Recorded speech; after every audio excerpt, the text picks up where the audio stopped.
हिमालय के जंगल में ऐसे कई पेड़ पौधे हैं जो अपने आप में अनोखे हैं। ऐसे पेड़ पौधे और कहीं नहीं पाए जाते। इन पर लगने वाले फल और फूल सबसे अलग होते हैं। इन पर लगने वाले फल इतने मीठे और खुशबूदार होते हैं कि कोई भी इन्हें खाए बिना रह नहीं सकता। ऐसा ही एक पेड़ नदी किनारे था जिस पर सारे बंदर अपने राजा के साथ रहा करते थे। बंदरों के राजा का नाम महाकपि था।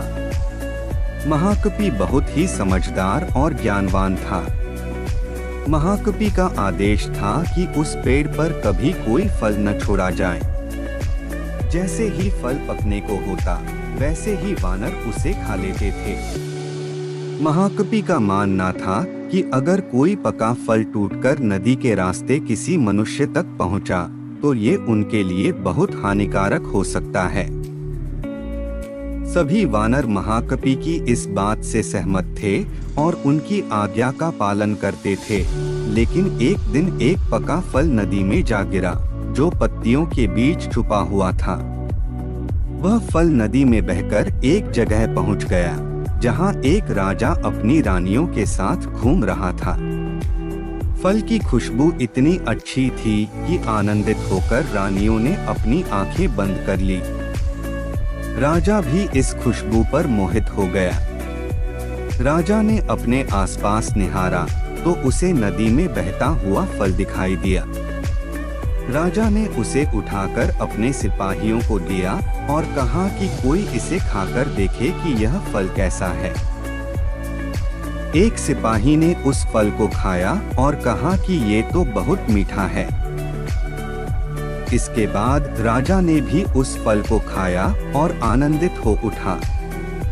उसने अपने सिपाहियों को उस पेड़ को खोज निकालने का आदेश दिया जहां से ये फल आया था।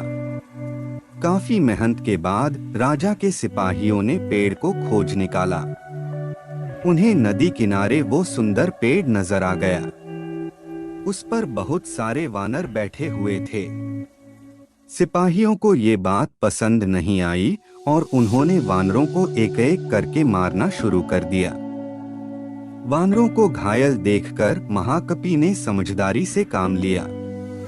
उसने एक बांस का डंडा पेड़ और पहाड़ी के बीच पुल की तरह लगा दिया।